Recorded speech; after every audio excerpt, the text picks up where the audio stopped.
High guys, welcome to my channel Aishika cousin. আশা করি তোমরা সকলেই ভালো আছো এবং সুস্থ আছো। আজ তোমাদের সঙ্গে একটি দুর্দান্ত রেসিপি শেয়ার করব। এটা আসলে মায়ের হাতের রেসিপি। মা যেদিন এই রেসিপিটা করতো সবাই জমিয়ে খেত।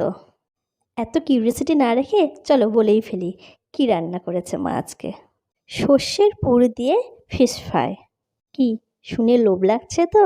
সত্যি লোভনীয় একটা রেসিপি। খেতে কিন্তু মুচমুচে এবং স্পাইসি হয়েছিল, দুর্দান্ত। তো চলো ফটাফট দেখে নিই কীভাবে রেসিপিটি তৈরি করা হয়েছে।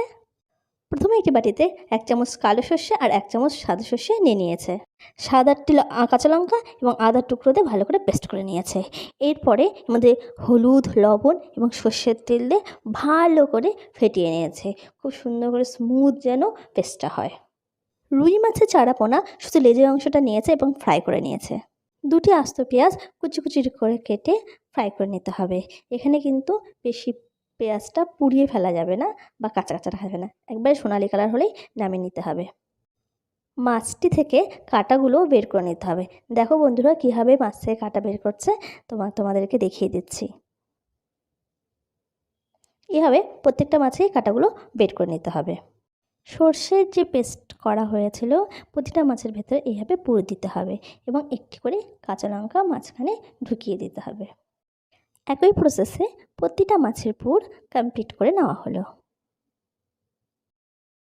এইবারে একটি পাত্রে 1 চামচ ময়দা, 1 চামচ চালের গুঁড়ো আর তার সাথে হাফ চা চামচ হলুদ, হাফ চা চামচ লাল লঙ্কার গুঁড়ো আর স্বাদ মতন লবণ দিয়ে ভালো করে মিশিয়ে নিতে হবে এবং অল্প অল্প জল দিয়ে একটা স্মুথ ব্যাটার তৈরি করে নিতে হবে।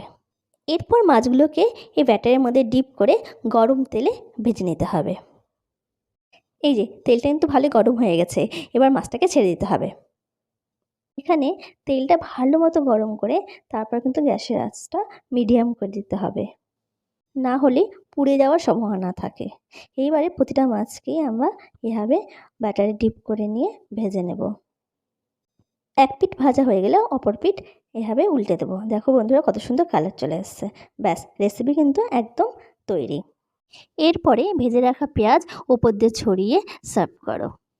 বন্ধুরা এই রেসিপিটা দেখতে যতটাই সুন্দর, খেতে ততটাই কিন্তু টেস্টি। শুধু দেখলেই হবে না, তৈরি করে না খেলে কিন্তু এর স্বাদের উপভোগ নেওয়া যাবে না। দারুণ স্বাদ, এই স্বাদের কোনো দিনই ভাগ হয় না। আর যারা এ পর্যন্ত আমার চ্যানেলটা সাবস্ক্রাইব করোনি, এইরকম টেস্টি খাবার পেতে হলে আমার চ্যানেলটা সাবস্ক্রাইব করতে হবে। আর বন্ধুরা কমেন্ট করতে যেন না ভুলো। কমেন্ট লাইক অবশ্যই আপনাদের কাছে আশা করি। আসলে আমি আপনাদেরকে একদম নিজের পরিবারের মতন মনে করি। তো চলো টাটা, বাই বাই। তবে দেখা হবে অন্য কোনো একটা ভিডিওর সাথে।